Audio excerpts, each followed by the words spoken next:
Assalamualaikum warahmatullahi wabarakatuh. Kita lanjutkan lagi kajian kita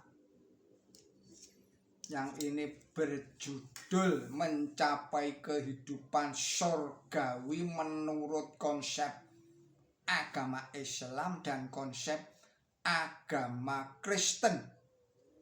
Ini adalah sebuah kristologi Qur'ani yang diuraikan oleh Haji Simon Al-Yasir.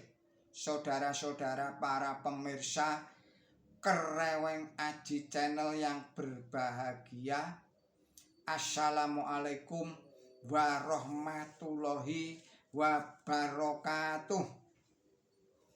Allah berfirman di dalam surat 18 surat Al-Kahfi ayatnya 24.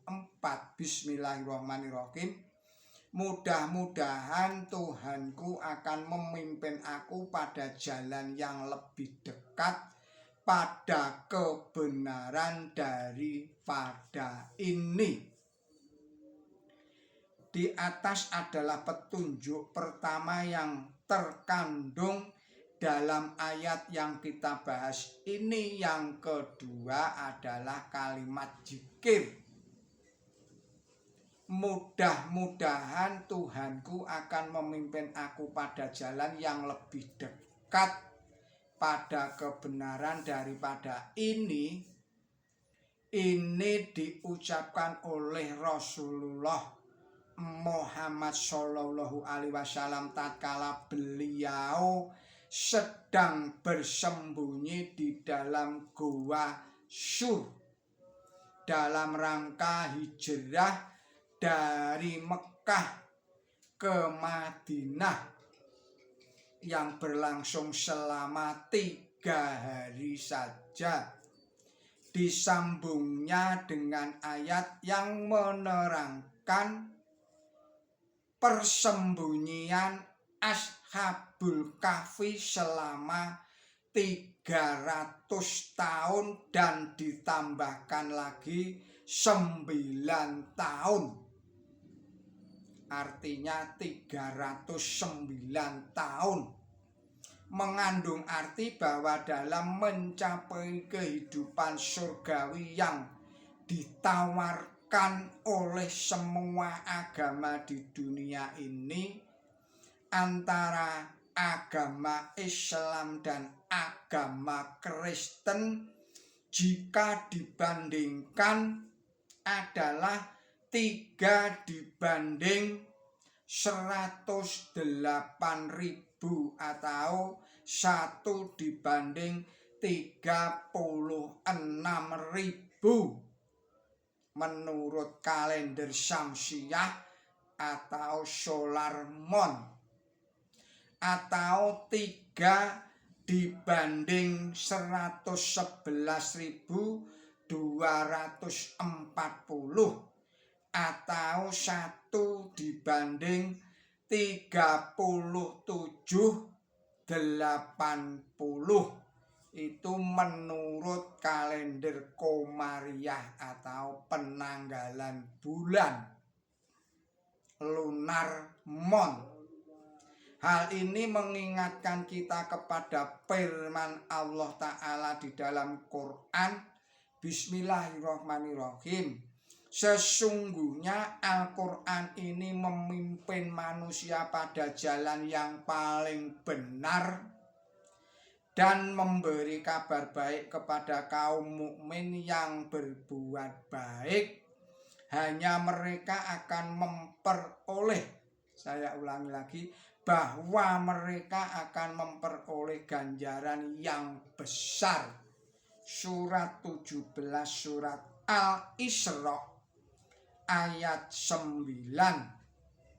Sejarah pun mencatat bahwa 3 hari bersembunyi di dalam Gua Sur, Rasulullah Muhammad Shallallahu Alaihi Wasallam bersama sahabatnya yang mulia menuju Madinah.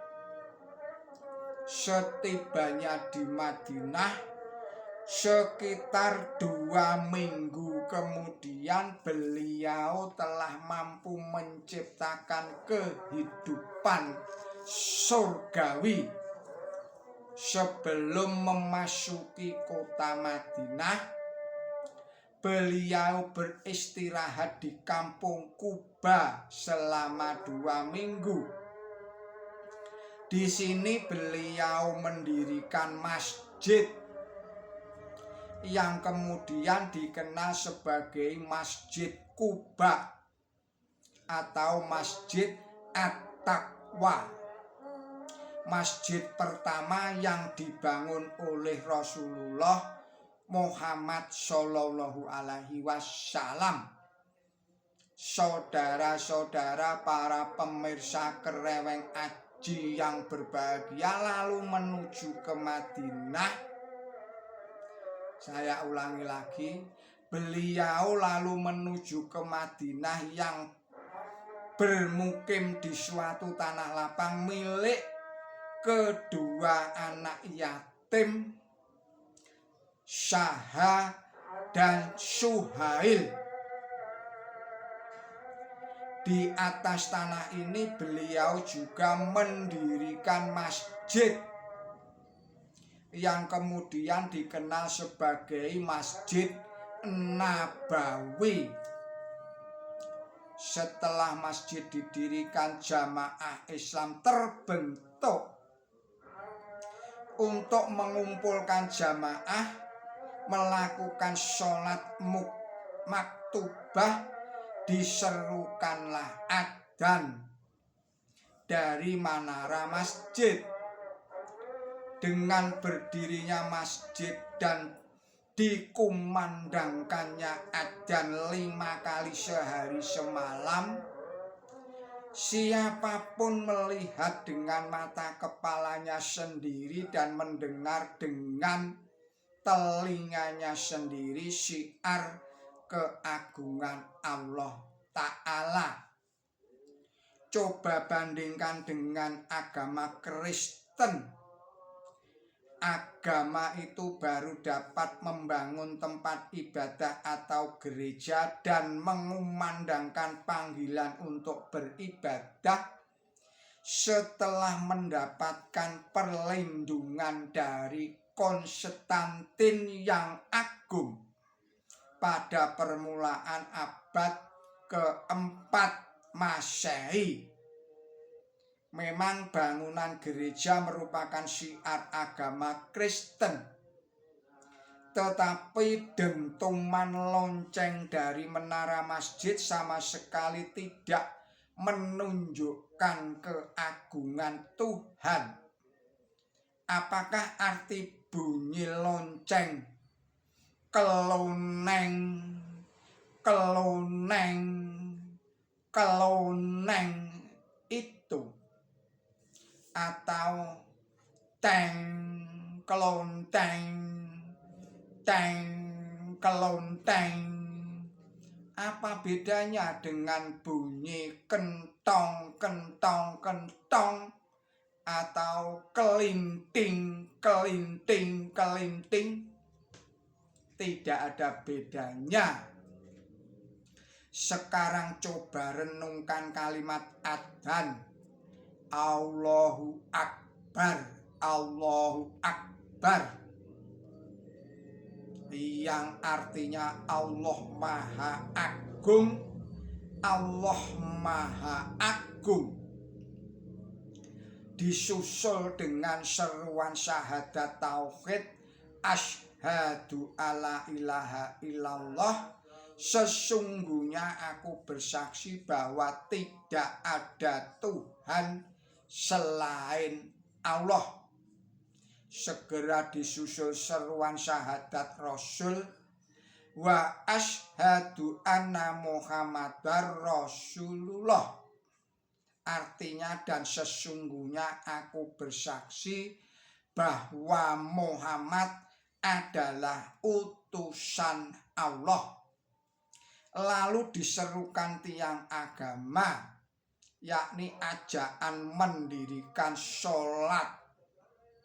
Hayya ala sholah, marilah mendirikan sholat.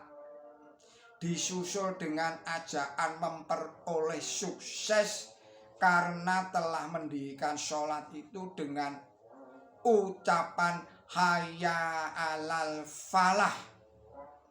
Marilah kita memperoleh sukses, kemenangan.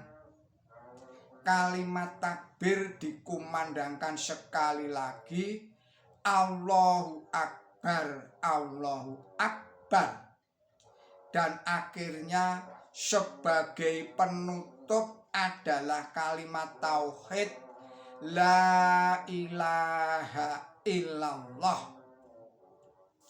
Di atas adalah syariat Islam yang mengatur hubungan manusia dengan Allah Ta'ala, karena menurut para nabi utusan Allah Ta'ala termasuk Isa al-Masih merupakan ajaran atau hukum pokok yang pertama terdapat di dalam Markus pasal 12 ayat 29 sampai 30 dan ayat Matius pasal 22 ayat 37 sampai dengan 40.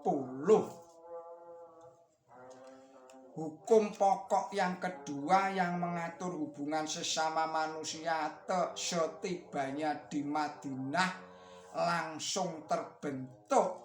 Semula Rasulullah Shallallahu Alaihi Wasallam mengatur hubungan intern umat beragama, yakni antara sahabat Muhajirin dan sahabat Ansor, lalu antar umat beragama antara kaum muslimin dan kaum ahli kitab, yaitu kaum Yahudi. Cara Rasulullah Muhammad Shallallahu Alaihi Wasallam mempersaudarakan intern Islam adalah seorang sahabat Muhajirin dipersaudarakan dengan seorang sahabat Ansor. Misalnya Abu Bakar dengan Kharijah bin Zaid, Umar bin Khattab dengan Itban bin Malik al-Khosroji dan sebagainya. Eratnya hubungan mereka melebihi hubungan saudara kandung, sampai-sampai jika salah seorang dari keduanya wafat, hartanya diwaris kepada saudaranya yang seagama. Saudara-saudara, para pemirsa Kereweng Aji yang berbahagia, kita akhirkan dahulu video ini. Mohon maaf atas segala kesalahan dan kekilapan saya. Kita sambung lagi pada video-video yang berikutnya. Billahi taufiq wal hidayah. Wassalamualaikum warahmatullahi wabarakatuh.